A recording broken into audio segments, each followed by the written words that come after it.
3, 2, 1. Halo, assalamualaikum warahmatullahi wabarakatuh, teman-teman semua. Warahmatullahi wabarakatuh. Apa kabar teman-teman? Mudah-mudahan teman-teman dalam keadaan baik, sehat, dan tidak kurang satu apapun ya. Amin ya rabbal alamin. Kayaknya kejauhan dari mic-nya. Oh iya. Kamu dekat lagi sih. Biasanya kita agak dekat. Nah, jadi teman-teman, kita lagi di luar, lagi menunggu sesuatu ya. Karena kita sebenarnya ada jadwal meeting hari ini dengan beberapa rekan-rekan mahasiswa. Nah, sambil nunggu, kita mau buat video tentang ruang adaptasi. Ya, ruang adaptasi. Episode kesekian ini. Dan ini tuh tentang kenapa akhirnya kita merantau atau apa ya, setelah menikah itu ke Batam gitu. Dan pendapat kita tentang Batam. Oke.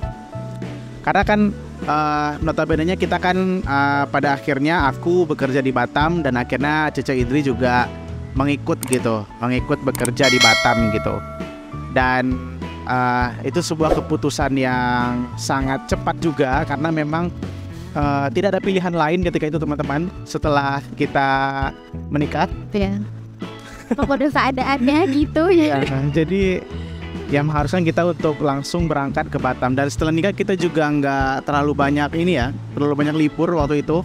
Iya, berapa hari ya waktu itu? 2 hari. Nikahnya tanggal 2, tanggal 4 udah di sini. Nah, benar. Tanggal 2, tanggal 4 kita langsung ke Batam dan aku langsung beraktivitas seperti biasa teman-teman.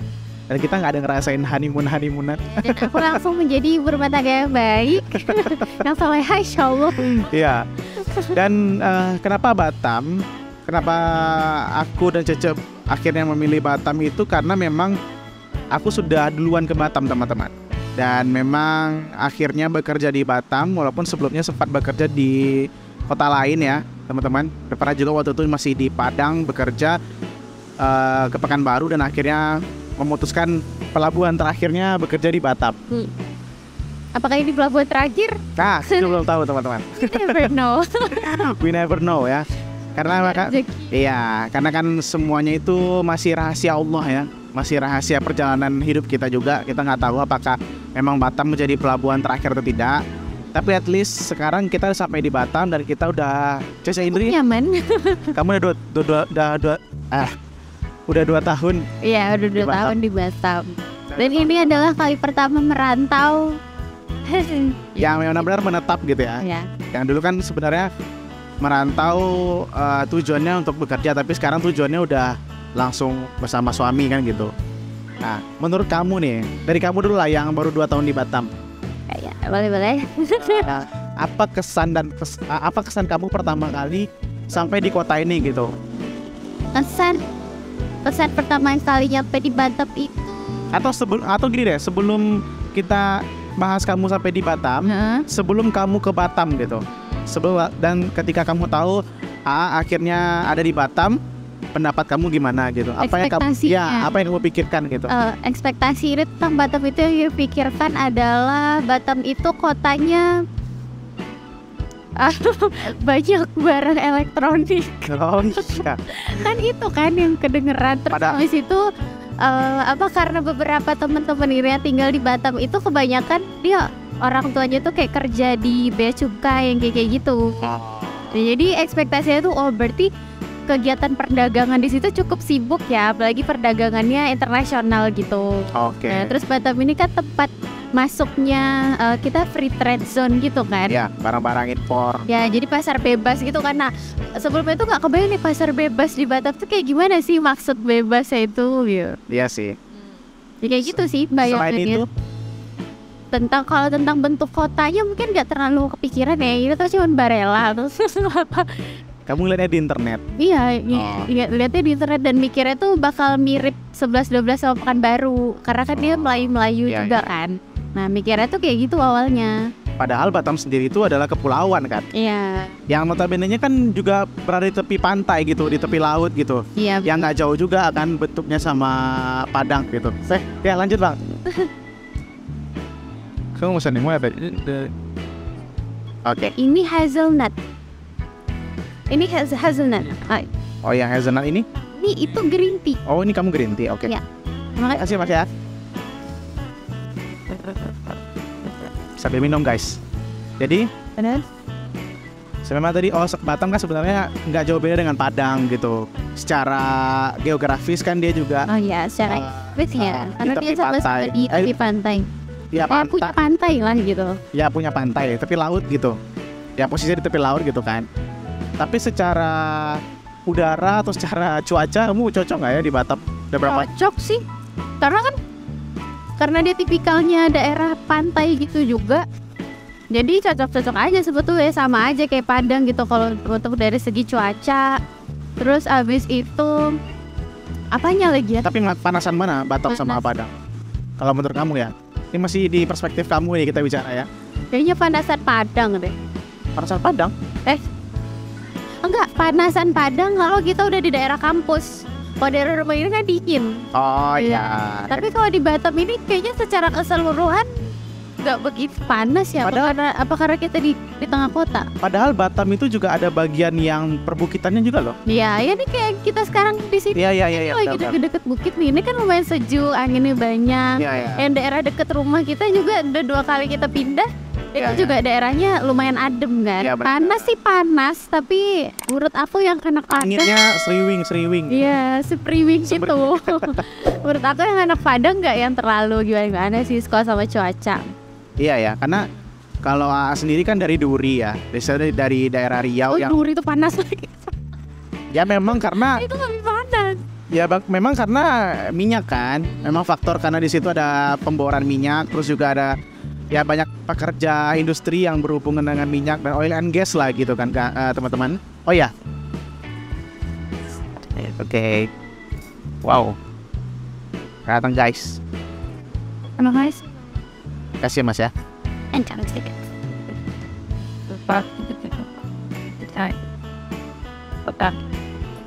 Oke, makasih Mas ya. Sambil makan ya guys. Jadi karena udah sering berasa panas karena hidup di daerah industri oil and gas itu, merasa ya Batam gak jauh beda gitu situasi iklimnya dengan Duri gitu. Tapi kan waktu kuliah kan di Padang gitu kan, jadi kan kayak badannya tuh udah ngerasa beradaptasi lagi dengan Padang. Emang Padang menurut panasan mana? Panasan Batam. Oh iya. Padang tuh panasnya cuma kayak di tepi lautnya doang gitu, kayak di tepi pantainya doang. Ya benar sih. Kalau Batam tuh kayak panasnya merata gitu. Kita kan istilahnya jauh dari laut gitu kan sekarang tempat tinggal kita. Terus juga kalau kita ke Batam Center pun jauh juga dari laut gitu kan.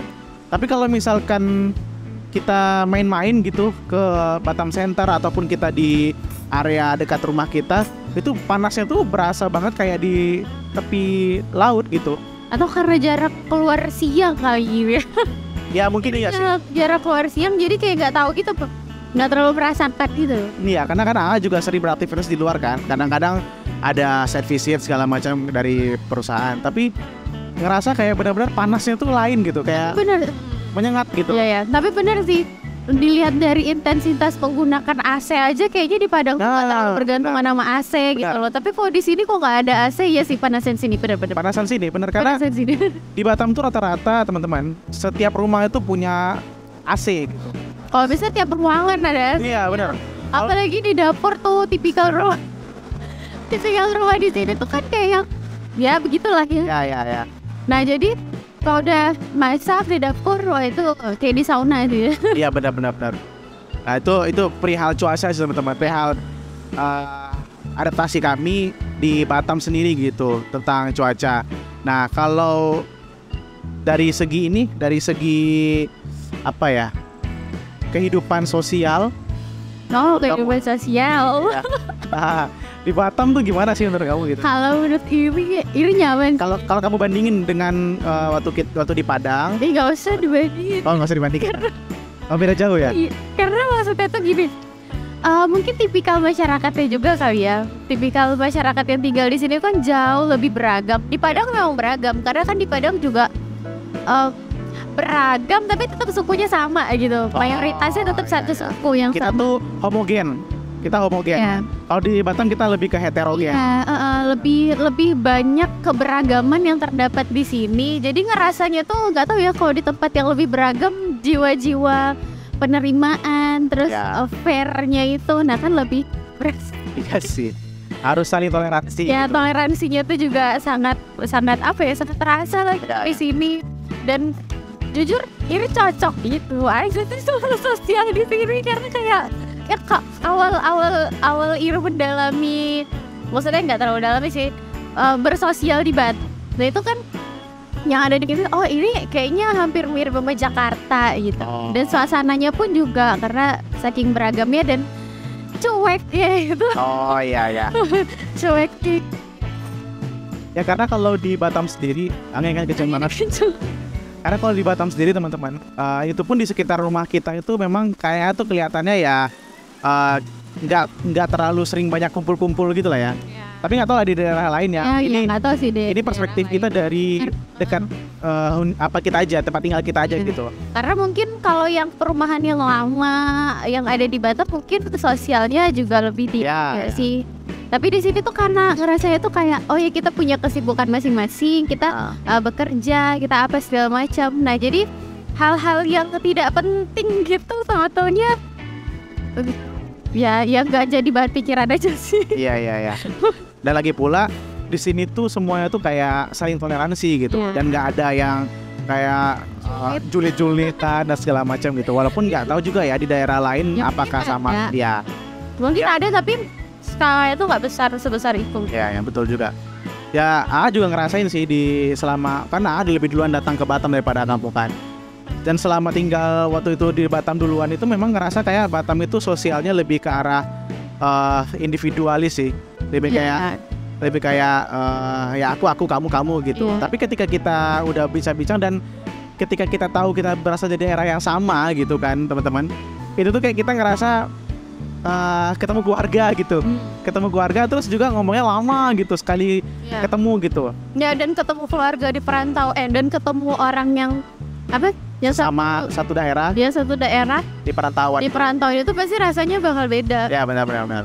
Ya rasanya pasti beda lah gitu, kayak ketemu saudara gitu teman-teman.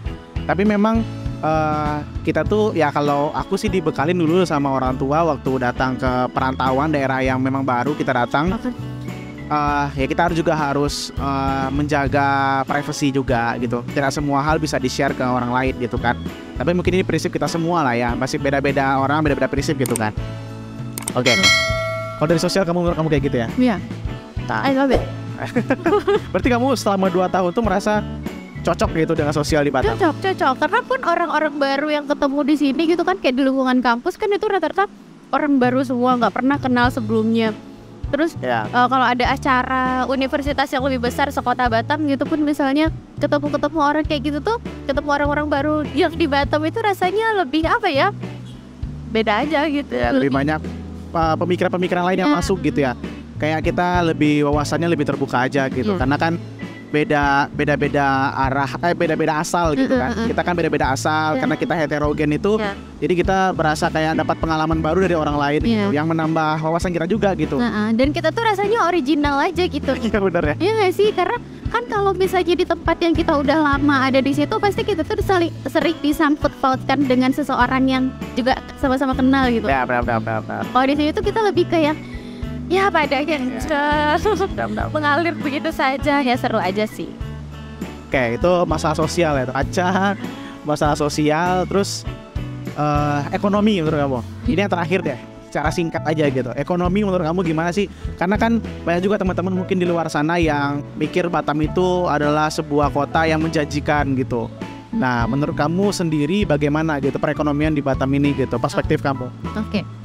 Perekonomian ya setelah kamu 2 tahun di sini cukup baik ya nggak sih? Karena kalau dilihat cukup baiknya tuh dari semua daerah yang di Batam ini yang udah pernah Iri jelajahi gitu. Dia mungkin bakal sama kayak Indonesia pada umumnya, akan ada ketidakmerataan, tapi di sini tuh cukup hampir merata.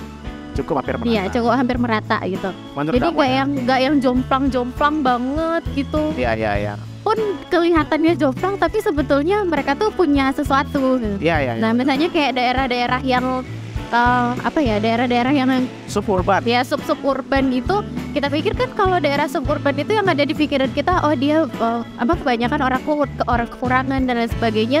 Tapi nyatanya mereka juga punya sesuatu gitu, maksudnya dia punya sesuatu tapi tepatnya aja, tempat tinggalnya aja di situ. Ya apalagi kan kalau Batam tuh terkenal dengan industrinya ya teman-teman ya. Industri yang cukup banyak lah di Batam ini, banyak banget pusat-pusat industri gitu yang hadir gitu ya. Ada di dekat rumah juga ada Panbil, Batamindo, kemudian juga ada daerah Batu Ampar, galangan kapal ya, apalagi ya di Batam ini gitu. Pokoknya dari dua hal itu kan yang mau coba. Tapi katanya sih kalau dari segi buat cari kerjaan di Batam sekarang nggak semudah dulu kan ya. Benar.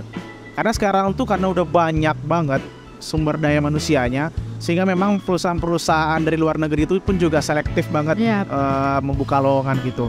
Ya bukan cuma perusahaan luar negeri gitu, perusahaan dalam negeri pun yang di Batam memang rata-rata sangat memfilter banget gitu orang-orang yang benar-benar bakal bekerja di perusahaannya. Karena di Batam ini kan kayak daerah daerah perantara gitu, antara masuknya dari luar negeri ke dalam negeri gitu kan. Dan kadang-kadang juga banyak juga karyawan-karyawan di sini tuh yang loyalitasnya tuh kurang, teman-teman, tanda kutip gitu, karena memang ya terkadang tergiur dengan janji-janji dari perusahaan lain gitu yang salary-nya lebih besar daripada perusahaan dulu, terus akhirnya pindah. Ya banyak juga kan kita dengarkan dari teman-teman atau dari orang-orang sekitar kita yang bercerita kayak gitu. Dan itu tuh yang membuat perusahaan-perusahaan luar negeri dan perusahaan-perusahaan dalam negeri di sini itu merasa kayak ya harus difilter banget gitu orang-orang yang bakal stay di perusahaan itu, sehingga orang-orang itu tidak sering-sering membuka lowongan kerja gitu kan. Dan juga apalagi setelah pandemi kemarin, teman-teman. Itu puncaknya kayaknya ya. Itu tuh kayak transisinya gitu, titik baliknya gitu, gimana perusahaan-perusahaan di Batam sama yang di luar negeri maupun dalam negeri itu benar-benar kayak membuat peraturan yang ketat banget gitu untuk menerima karyawan dari luar kota gitu bahkan. Itu sih kalau menurut kita ya. Ya. Kamu gitu, ada lagi? Tadi ada di pikiran. Oh ini. Terus satu lagi, kota Batam itu ini conclusion-nya berdiri. Oh conclusion-nya boleh. Conclusion dari ini ya. Ya. Untuk perspektif kami ya teman-teman ya. Kalau menurut Indri, kota Batam itu emang cocok untuk pekerja. Emang kota-kota untuk pekerja. Jadi nggak heran kita ngeliat di sini kalau yang udah nggak kerja di sini lagi itu pasti pulang habis gitu. Iya sih. Nah, jadi tuh itu sampai berpikir ke depannya gimana ya kalau di sini emang industri udah tutup semua dan segala macam, bakal jadi apa di kota Batam. Tapi mungkin pemerintah juga punya strategi sendiri kan ya untuk tetap menggerakkan perekonomian perkotaannya. Dan satu lagi bisa dilihat dari situ juga bahwa kota ini tuh lebih tidak seramah itu untuk orang tua gitu. Jadi pun kita nanti kita pikirkan kalau besok kalau udah pensiun kita bakal kemana ya gitu. Ya itu pasti itu ada Padang atau bakal ke Pekanbaru, Duri ya itu. Ada rencana masa depannya lah gitu pasti, karena kayaknya rata-rata di Batam tuh orang berinvestasi. Ya jadi buat teman-teman yang mungkin kerja juga di sini, nah dipikirkan hari tuanya nanti akan gimana gitu. Apakah lebih nyaman di sini ya boleh aja. Sebenarnya kan karena sektor perekonomian bukan hanya di industri atau yang lain-lainnya, tapi juga ada pendidikan kan di sini. Sehingga memang kotanya tuh lebih kompak aja gitu, lebih banyak sisi-sisi perekonomian tuh lebih bergeraknya di semua bidang gitu. Semoga semua bidang ya, amin. Oke teman-teman, kita rasa itu dulu video kita untuk beradaptasi episode kali ini. Karena nanti abis ini kita mau lanjut meeting, kita harus makan dulu. Dan semoga teman-teman di luar sana yang mau berangkat ke Batam atau yang memang lagi mencari-cari informasi tentang Batam, video ini bisa menambah sedikit-sedikit referensinya. Dan dari ini pure semua dari perspektif kita. Dan kalaupun ada kekurangan mungkin teman-teman bisa tambahin di kolom komentar untuk kita bisa diskusi ya. Iya. Terus kalau mau nanya-nanya juga boleh. Nah ya, nanya juga boleh di kolom komentar kita. Ntar kita explore Batam bareng-bareng deh. Amin kalau ada waktu. Kalau nggak sibuk. Iya. Betul. Oke teman-teman, thank you so much for watching teman-teman. Sampai ketemu di video kita selanjutnya. Dan assalamualaikum warahmatullahi wabarakatuh. Ciao teman-teman.